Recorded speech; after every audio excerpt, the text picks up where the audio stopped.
नमस्कार। विज्ञान की कक्षा 8 की क्लास में आप सभी का स्वागत है।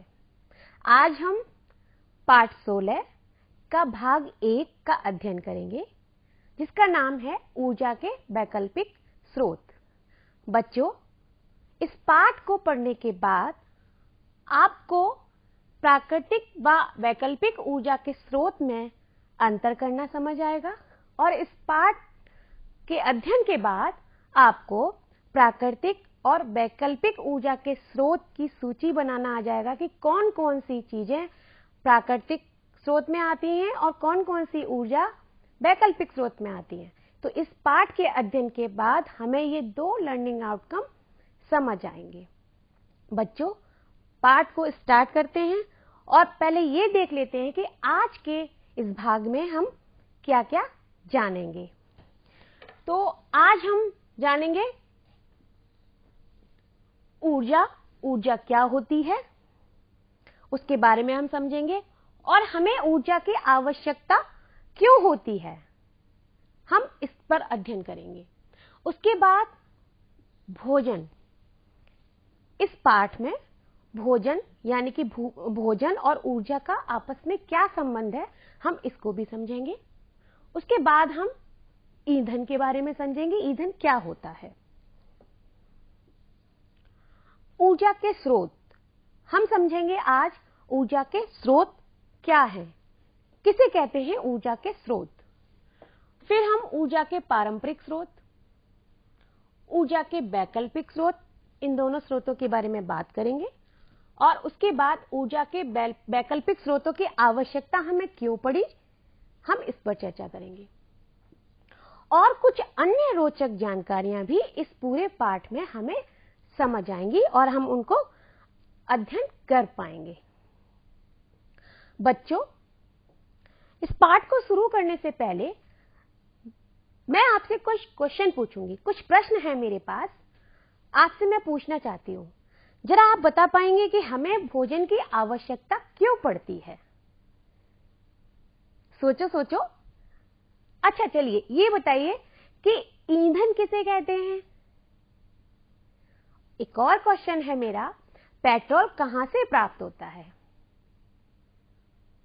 पेट्रोल तो आप जानते होंगे, पर वो प्राप्त कहां से होता है और पेट्रोल को जीवाश्म ईंधन क्यों कहते हैं?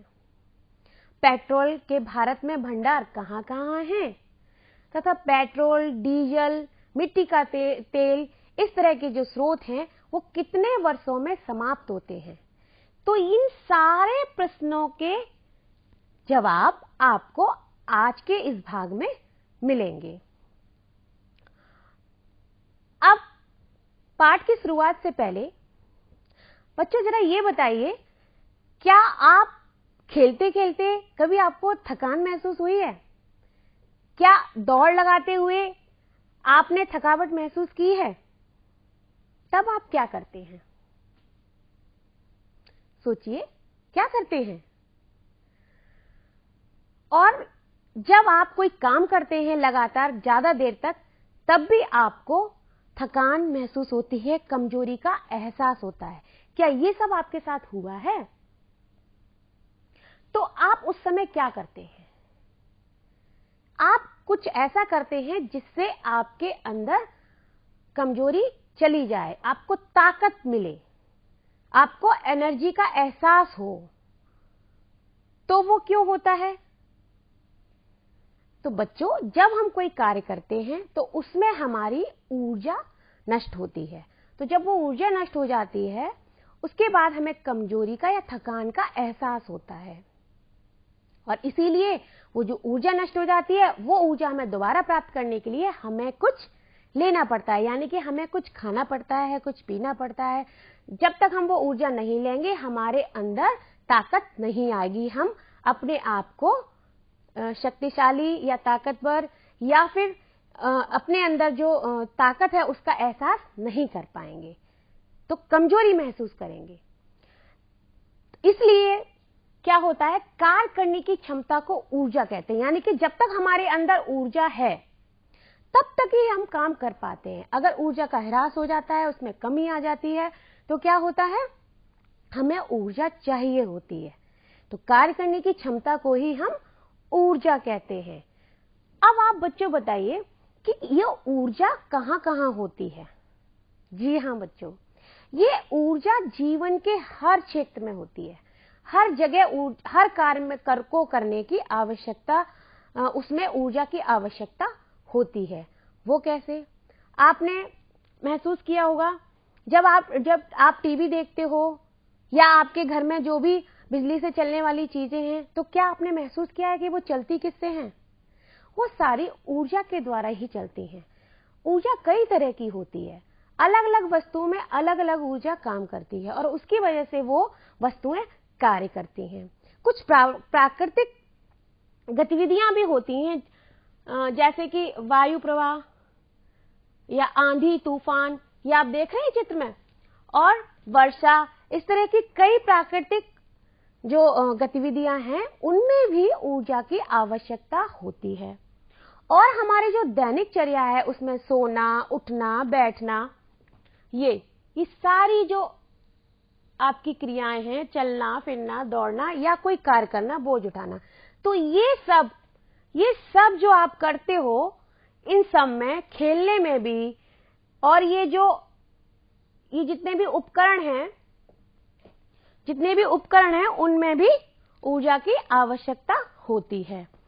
तो बच्चों, अब आप समझ पाए कि ऊर्जा की आवश्यकता कहां कहां होती है। और देखिए, जो कृषि है, कृषि में जो हम अन्न उत्पन्न होता है, जो हम खाते हैं, उसमें भी कहीं ना कहीं ऊर्जा लगती है। कैसे? जब हम कृषि करते हैं तो जो उनमें संसाधन उपयोग में आते हैं, उन सबको चलाने के लिए भी हमें ऊर्जा की आवश्यकता होती है। जो हम कपड़े पहनते हैं, उनको बनाने के लिए, मकान बनाने के लिए, जिसमें आप यात्रा करते हो, जैसे रेल, बस, गाड़ियां, उनको बनाने के लिए और उनको चलाने के लिए, सड़क जिस पर वो वाहन चलते हैं, उसको बनाने के लिए भी, और जितने भी यातायात के साधन हैं, उन सबको चलाने और बनाने के लिए जो उद्योग या जो कारखाने हैं, उनकी जो मशीनें हैं, उनमें लगी हुई जो मशीनें हैं, उन सबको संचालित करने के लिए हमें ऊर्जा की आवश्यकता होती है।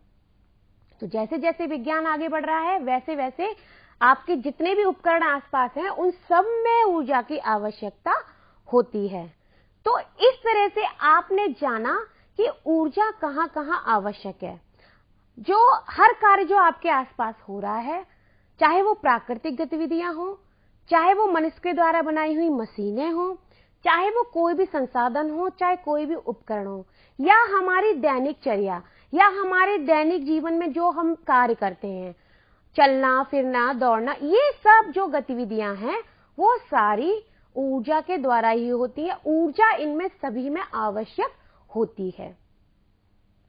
तो अब जो ऊर्जा है वो कहां से आती है? धरती पर ऊर्जा का जो मुख्य स्रोत है वो है सूर्य। ये आप देख पा रहे हैं, मैंने ये बनाया है, ये देखिए क्या है ऊर्जा का स्रोत, मुख्य स्रोत सूर्य, यानी कि सूरज। यहां से धरती पर ये मुख्य स्रोत है और ये अनंत स्रोत है, यानी कि ये ऊर्जा हमें अनंत काल तक मिलती रहेगी। ये कभी न खत्म होने वाली ऊर्जा है जो धरती पर हम सभी को मिलती है। तो मुख्य स्रोत है जो ऊर्जा का, वो सूरज ही है, यानी कि सूर्य। तो इस तरह से आपने जाना कि प्राकृतिक गतिविधियां हो, चाहे वो हमारी दैनिकचर्या हो, जिनमें हम अपने कार्य करते हैं, तो ये सभी चीजें ऊर्जा से संचालित होती हैं और इन ऊर्जा का जो मुख्य स्रोत होता है वो सूर्य होता है। भोजन। अब ये बताइए कि जब मैंने आपसे पूछा कि हम जब थक जाते हैं खेलते हुए, हमें थकान महसूस होती है, कमजोरी महसूस होती है, तो आप क्या करते हैं? आप झट से कुछ ऐसा खा लेते हैं, कभी आप कुछ ऐसा पी लेंगे, दूध पी लेंगे, या फिर कुछ खाना खाते हैं, या फिर कुछ ऐसी चीजें खाते हैं जिससे आपको तुरंत ऊर्जा मिले, यानी कि आपकी थकान कम हो जाए। आपकी मम्मी खेलने के बाद जब आप आते हो तो आपको कुछ खाने को देती है ना, क्यों? क्योंकि खेलने से क्या होता है, आपकी ऊर्जा का ह्रास होता है और वो नष्ट होती है, तो आपको फिर उसके बाद थकान महसूस होती है। तो उसके बाद हमें कुछ खाना चाहिए और उसी से हमारे शरीर में ताकत आती है। तो इस तरह से जो भोजन होता है वो हमें ऊर्जा प्रदान करता है और हमें कार्य करने की शक्ति देता है।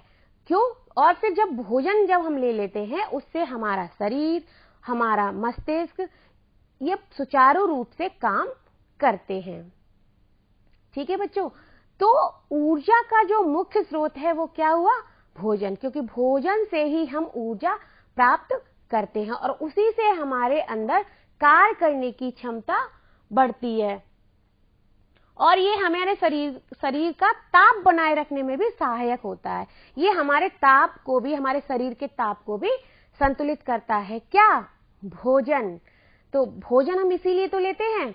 अगर हम 2-3 दिन तक भोजन नहीं लेंगे तो क्या होगा? हमारा शरीर बहुत कमजोर हो जाएगा और हमारे अंदर ऊर्जा नहीं रहेगी, तो हम कोई कार्य नहीं कर पाएंगे। तो इस प्रकार आपने क्या जाना कि जो भोजन है वो ऊर्जा का एक स्रोत है। क्या है? भोजन ऊर्जा का एक स्रोत है। अब हम यहां पर समझेंगे ईंधन के बारे में। अच्छा बच्चों, ये बताइए, जो आप खाना खाते हो, जिससे आप ऊर्जा लेते हो, ऊर्जा ग्रहण करते हो, जिससे आपको ताकत आती है, वो भोजन बनता कैसे है? वो कैसे पकता है? जी हाँ बच्चों, निश्चित ही वो भोजन आपकी माँ पकाने के लिए आग जलाती होंगी, है ना? तो जो आग है वो क्या क्या करती है? उससे हमारा भोजन पकता है, बनता है। और वो जो आग है वो हमें ठंड से भी बचाती है, यानी कि जो गर्मी देती है उससे भी हम सर्दियों में आप आग के सामने बैठ के तापते हो ना, गर्माहट का एहसास लेते हो ना, तो क्यों? इसीलिए आग हमारे भोजन को पकाने में सहायक होती है और हमें तापमान भी देती है, हमें गर्मी का एहसास कराती है। तो ये क्या है? ये आग क्या है? ये आग ही ईंधन का काम करती है, ईंधन का काम करती है। तो इस तरह से आग क्या हुआ? एक तरह से ईंधन। अब ये आग हमें कहां-कहां से प्राप्त होती है? यानी कि जो ईंधन है वो किन-किन रूपों में है, किन-किन रूपों से हम ऊष्मा या आग प्राप्त कर सकते हैं? तो ऐसे कई आपके आसपास चीजें हैं, जरा ध्यान दीजिए क्या क्या चीजें हैं।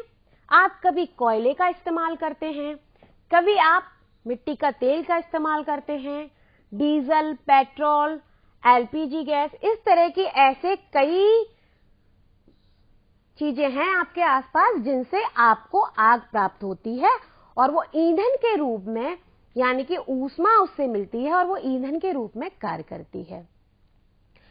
तो क्या होता है? ये आग जलाने से, यानी ईंधन जलाने से हमें ऊष्मा या आग या ताप मिलता है और उससे हमारा खाना पकता है, या हमें ऊष्मा मिलती है, या हमें गर्मी मिलती है, या हम ठंड से बचाव करते हैं। ऐसे कई गतिविधियां हम करते हैं और उनसे हमारे कई उपकरण, साधन, वाहन ये सब संचालित होते हैं। तो अब आप समझे बच्चों, भोजन और फिर उसके बाद ईंधन समझ में आया, ईंधन क्या है। अब हम आगे बढ़ते हैं। ऐसे पदार्थ जिनका उपयोग ऊर्जा प्राप्त करने के लिए किया जाता है। अब हमने समझा कि किन किन से हमें ऊर्जा प्राप्त हुई। हमने भोजन से ऊर्जा प्राप्त की और सूर्य हमारा ऊर्जा का मुख्य स्रोत है। तो जिन पदार्थों से, यानी जिन चीजों से हम ऊर्जा प्राप्त करते हैं और जिन चीजों से हमें ऊर्जा प्राप्त की जाती है, उनका उपयोग करते हैं, ऐसे सारे पदार्थ, ऐसी सारी वस्तुएं वो क्या कहलाती हैं? ऊर्जा के स्रोत। उनको हम क्या कहते हैं? ऊर्जा के स्रोत। तो ऐसे कई सारी चीजें हैं, जैसे देखिए भोजन, हम भोजन से भी ऊर्जा प्राप्त करते हैं और विभिन्न प्रकार के ईंधन, जैसा कि मैंने अभी बताया था। क्या बताया था? ईंधन, डीजल, पेट्रोल, एलपीजी गैस, इन सभी से हम ऊर्जा प्राप्त करते हैं ईंधन के रूप में, वो ईंधन का कार्य करती हैं। और वायु, जल आदि, ये ऐसे और भी ऐसी चीजें हैं, प्राकृतिक चीजें, जिनसे हमें ऊर्जा प्राप्त होती है। अब हम आगे बढ़ते हैं ऊर्जा के प्रकार। ऊर्जा के प्रकार कौन कौन से होते हैं, कितने होते हैं? तो यहाँ पर दिया गया है कि ऊर्जा के प्रकार दो तरह के होते हैं। कौन कौन से? अनवीकरणीय और दूसरा नवीकरणीय। अनवीकरणीय को हम सीमित ऊर्जा भी बोलते हैं और नवीकरणीय ऊर्जा को हम असीमित ऊर्जा भी बोलते हैं। जैसा कि इनका नाम है, अनवीकरणीय ऊर्जा, यानी कि जो बार बार नहीं बन सकती, जो अनंत काल तक नहीं चल सकती, उस तरह की ऊर्जा के जो स्रोत हैं वो कहलाते हैं अनवीकरणीय ऊर्जा के स्रोत। और क्योंकि वो उनका जो भंडार है हमारी धरती पर वो सीमित है, वो निश्चित है, वो बहुत ज्यादा नहीं है, एक निश्चित समय के बाद वो समाप्त हो जाएंगे। और जो नवीकरणीय ऊर्जा के स्रोत हैं वो क्या हैं? वो अनंत काल तक धरती पर रह सकते हैं, हम उनका अनंत काल तक उपयोग कर सकते हैं, लगातार उनका उपयोग कर सकते हैं। तो वो इस धरती पर असीमित हैं, यानी कि उनका कोई सीमा नहीं है, उनका कोई निश्चित काल नहीं, उनको हम लगातार उपयोग में ला सकते हैं। जैसा कि मैंने बताया था, सूर्य है जो वो ऊर्जा का क्या है? नवीकरणीय स्रोत, यानी कि इसकी ऊर्जा क्या है? कभी न समाप्त होने वाली। ये ऊर्जा हमें लगातार हमेशा मिलती रहेगी। तो इस तरह से ऊर्जा के दो प्रकार हुए, अनवीकरणीय ऊर्जा स्रोत और नवीकरणीय ऊर्जा स्रोत। अनवीकरणीय ऊर्जा स्रोत को हम सीमित ऊर्जा स्रोत भी बोल सकते हैं और नवीकरणीय ऊर्जा स्रोत को हम असीमित ऊर्जा स्रोत भी बोल सकते हैं। अब हम बात करते हैं यहां सबसे पहले प्रकार की, अनवीकरणीय या सीमित ऊर्जा स्रोत। ये क्या होते हैं, इनके बारे में हम जानेंगे। ऐसे ऊर्जा स्रोत जो एक बार समाप्त होने के बाद हम उनको पुनः प्राप्त नहीं कर सकते, उनको हम कहते हैं अनवीकरणीय ऊर्जा स्रोत। और ये क्या होते हैं? जैसा कि मैंने बताया, ये प्रकृति में बहुत सीमित मात्रा में होते हैं, बहुत सीमित मात्रा में पाए जाते हैं और ये एक निश्चित समय के बाद समाप्त भी हो जाते हैं। और इसी वजह से इनको हम क्या कहते हैं? सीमित ऊर्जा स्रोत। इसी वजह से हम इनको सीमित ऊर्जा स्रोत कहते हैं। अगला प्रकार है, और इसका हमें उपयोग क्या करना चाहिए?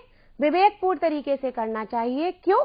क्योंकि ये सीमित ऊर्जा स्रोत हैं, इनका जो भंडार है धरती पर वो बहुत ज्यादा नहीं है, इसीलिए इनका प्रयोग हमें सोच समझकर करना चाहिए। क्योंकि ये कई सालों से निरंतर हजारों वर्षों से निरंतर प्राचीन समय से उपयोग में आ रहे हैं, इसलिए हम इनको एक और नाम देते हैं, परंपरागत ऊर्जा के स्रोत। इनको क्या कहते हैं हम? परंपरागत ऊर्जा के स्रोत भी कहा जाता है। अब हम आगे बढ़ते हैं। ऊर्जा, देखिए यहां पर दिए गए कुछ उदाहरण दिए गए ऊर्जा के पारंपरिक स्रोत या परंपरागत स्रोत, है ना। इनको हम सीमित ऊर्जा स्रोत भी बोलते हैं और क्या बोलते हैं? अनवीकरणीय स्रोत। तो इनके कुछ प्रकार दिए गए हैं। ये पहला प्रकार है कोयला और दूसरा प्रकार है देखिए पेट्रोल, तीसरा है रसोई गैस, मिट्टी का तेल। तो ऐसे कई चीजें हैं जो समाप्त होने वाली हैं, जो समाप्त होने लगेंगी, एक निश्चित समय बाद ये खत्म हो जाएंगी, ये अनंत काल तक नहीं चल सकती।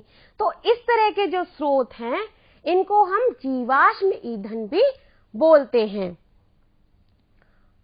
इनको हम जीवाश्म ईंधन भी बोलते हैं। अब आप सोच रहे होंगे कि जीवाश्म ईंधन क्यों बोलते हैं?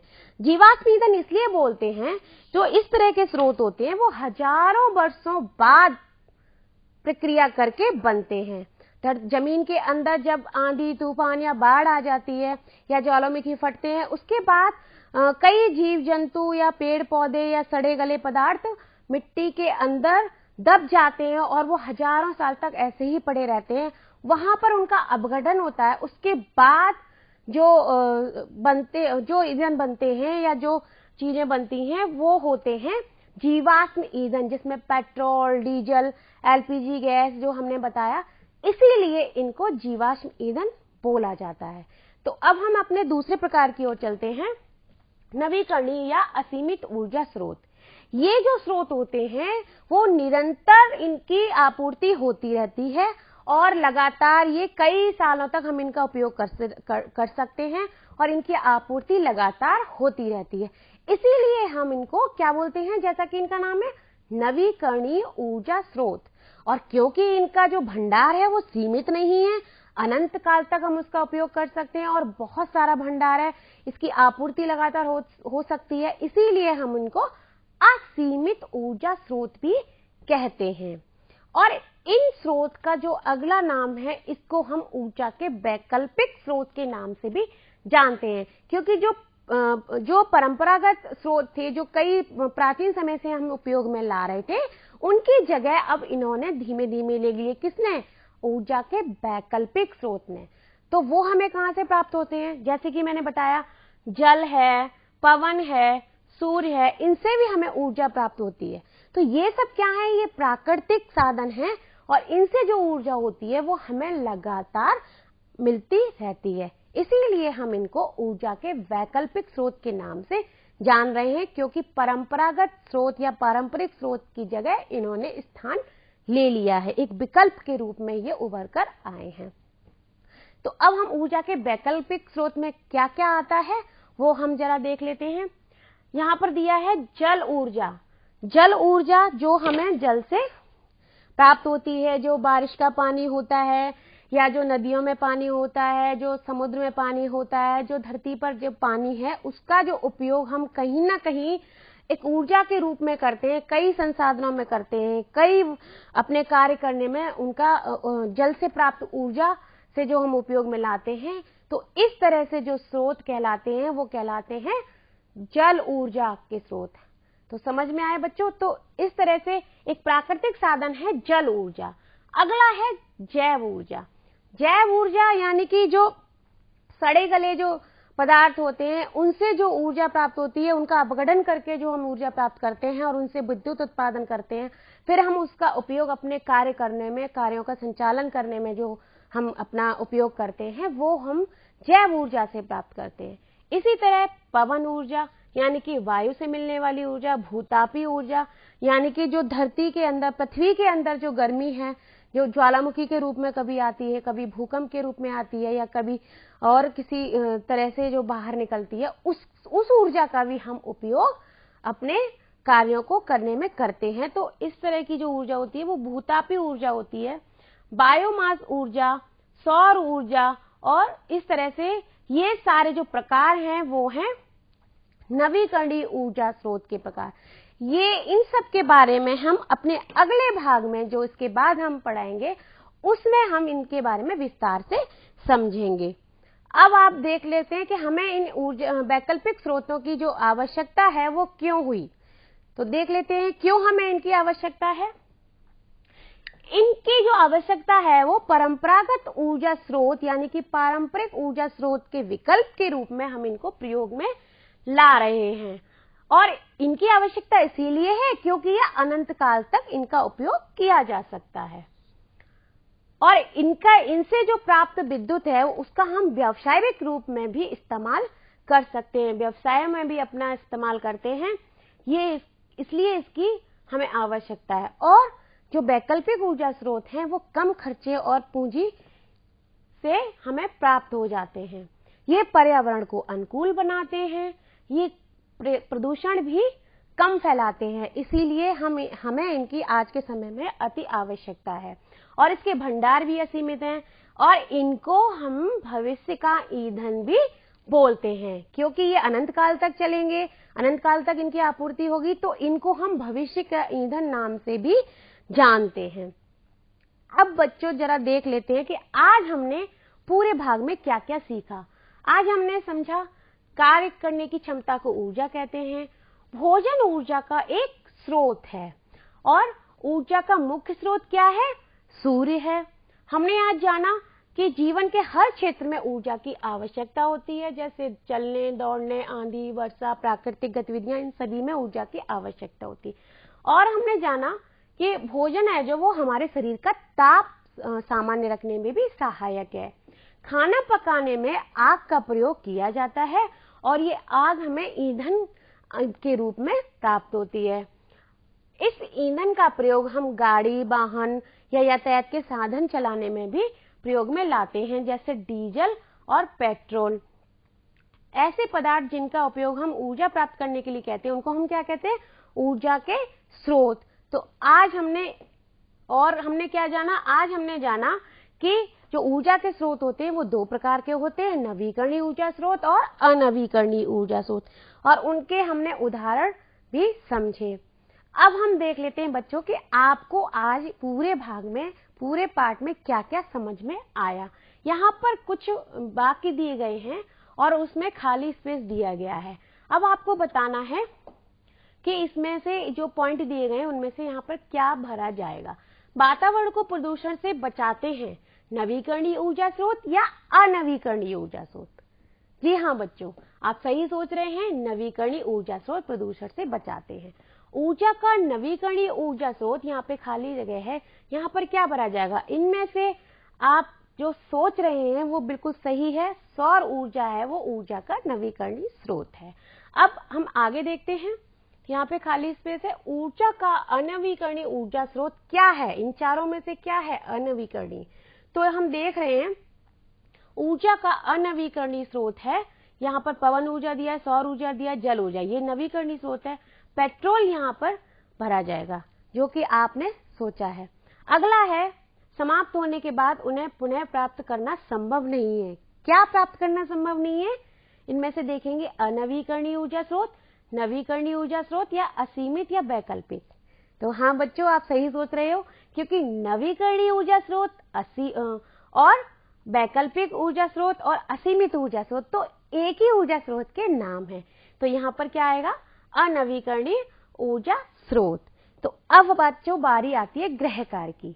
अब आपको क्या करना है? यहाँ पे दो कॉलम दिए गए हैं, आपको क्या करना है? ऊर्जा के वैकल्पिक स्रोत और ऊर्जा के पारंपरिक स्रोत क्या क्या हैं, उनको आपको यहाँ पर बारी बारी से लिखना है, सोच समझ के।